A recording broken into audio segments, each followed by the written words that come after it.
ಮಾಜಿ ಸ್ಪೀಕರ್ ರಮೇಶ್ ಕುಮಾರ್ ವಿವಾದಿತ ಭೂಮಿ ಸ್ಥಳಕ್ಕೆ ಅರಣ್ಯ ಇಲಾಖೆ ಅಧಿಕಾರಿಗಳು ಭೇಟಿ. ಮಾಜಿ ಸ್ಪೀಕರ್ ರಮೇಶ್ ಕುಮಾರ್ ರಿಂದ ಅರಣ್ಯ ಜಮೀನು ಒತ್ತುವರಿ ಆರೋಪ ಪ್ರಕರಣ. ಮತ್ತೊಮ್ಮೆ ನಿಗದಿಯಾದ ಜಂಟಿ ಸರ್ವೆಗೆ ಕಂದಾಯ ಇಲಾಖೆ ಅಡ್ಡಿ. ಹಾಗಾಗಿ ಡಿಎಫ್ಒ ಹಾಗೂ ಅರಣ್ಯ ಇಲಾಖೆ ಅಧಿಕಾರಿಗಳು ಸ್ಥಳ ಮಹಜರು. ಡಿಸಿ, ಡಿಎಫ್ಒ, ಡಿಡಿಎಲ್ಆರ್, ಒತ್ತುವರಿದಾರರ ಸಮಕ್ಷಮದಲ್ಲಿ ನಡೆಯಬೇಕಿದ್ದ ಜಂಟಿ ಸರ್ವೆ. ಈ ಮೊದಲು ನವೆಂಬರ್ 6ಕ್ಕೆ ಜಂಟಿ ಸರ್ವೆ ನಿಗದಿಯಾಗಿತ್ತು. ಈಗ ಮತ್ತೆ ಜನವರಿ 2ಕ್ಕೆ ಮುಂದೂಡಿಕೆ. ಮತ್ತೆ ನೆಪ ಹೇಳಿ ಜಂಟಿ ಸರ್ವೆ ಕಾರ್ಯ ಮುಂದೂಡಿರುವ ಕಂದಾಯ ಇಲಾಖೆ. ಕೇಂದ್ರ ಪರಿಸರ ಇಲಾಖೆಯ ಸೂಚನೆ ಮೇರೆಗೆ ಇಂದು ಸ್ಥಳಕ್ಕೆ ಭೇಟಿ ನೀಡಿರುವ ಅರಣ್ಯ ಇಲಾಖೆ. ಕೋಲಾರ ಜಿಲ್ಲೆ ಶ್ರೀನಿವಾಸಪುರ ತಾಲೂಕು ಹೊಸಹುಡಿಯ ಗ್ರಾಮದ ಬಳಿ ಒತ್ತುವರಿ ಭೂಮಿ. ಜಿನಕಲಕುಂಟೆ ಅರಣ್ಯ ಪ್ರದೇಶದ ಹೊಸಹುಡಿಯ ಸರ್ವೆ ನಂಬರ್ 1 ಮತ್ತು 2 ರಲ್ಲಿ 61.39 ಎಕರೆ ಒತ್ತುವರಿ. ಒತ್ತುವರಿದಾರರ ಸಮಕ್ಷಮದಲ್ಲಿ ಜಂಟಿ ಸರ್ವೆ ಮಾಡಿ ಒತ್ತುವರಿ ಆಗಿದ್ದರೆ ತೆರವು ಮಾಡುವಂತೆ ಸೂಚನೆ. ಜಂಟಿ ಸರ್ವೆಗೆ ಕಂದಾಯ ಇಲಾಖೆ ಅಧಿಕಾರಿಗಳು ಗೈರಾದ ಹಿನ್ನೆಲೆ ಜಂಟಿ ಸರ್ವೆ ಇಲ್ಲ, ಕೇವಲ ಸ್ಥಳ ಮಹಜರು ಮಾಡಿದ ಅರಣ್ಯ ಇಲಾಖೆ. ಡಿಎಫ್ಒ ಏಡುಕೊಂಡಲು ನೇತೃತ್ವದಲ್ಲಿ ಸ್ಥಳ ಮಹಜರು. ಅರಣ್ಯ ಮತ್ತೆ ಅಧಿಕಾರಿಗಳು ಇದ್ದಾರೆ.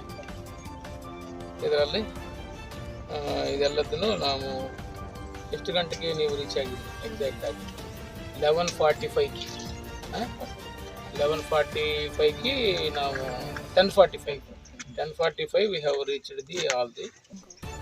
ಇದರಲ್ಲಿ ಎಲ್ಲ ಇಳ್ಕೊಂಡು ಯಾವುದು ಎಲ್ಲಿ ಇದು ಮಾಡಿದ್ರೆ ಯಾವುದು ಬಾಂದು ಕೊತ್ತನೂರು ಹೊಸಹುಡ್ಯ ಇದು ಸರ್ವೆ ಮಾಡಬೇಕಾಗಿದ್ದ ಗಡಿ ಭಾಗದಲ್ಲಿ ನಾವು ನಿಂತ್ಕೊಂಡು ವೆಯ್ಟ್ ಮಾಡ್ತಾ ಇದ್ದೀವಿ. ಬೇರೆಯವರು ಎಲ್ಲ ವೆಯ್ಟ್ ಮಾಡ್ತಾ ಇದ್ವಿ. ಈ ಟೈಮ್ದಿಂದ ಈ ಟೈಮ್ವರೆಗೆ ನಾವು ವೆಯ್ಟ್ ಮಾಡಿದ್ವಿ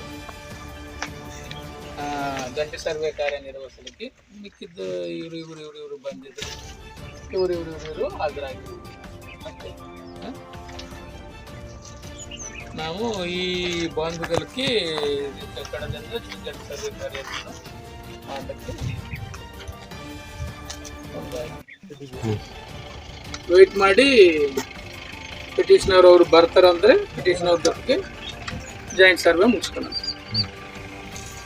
ಮಿಕ್ಕಿದವ್ರೇನು ಬೇಕಾಗಿರಲಿಲ್ಲ, ಪಿಟಿಷನರ್ ಇತ್ತು ಅಂದರೆ ಸಾಕು.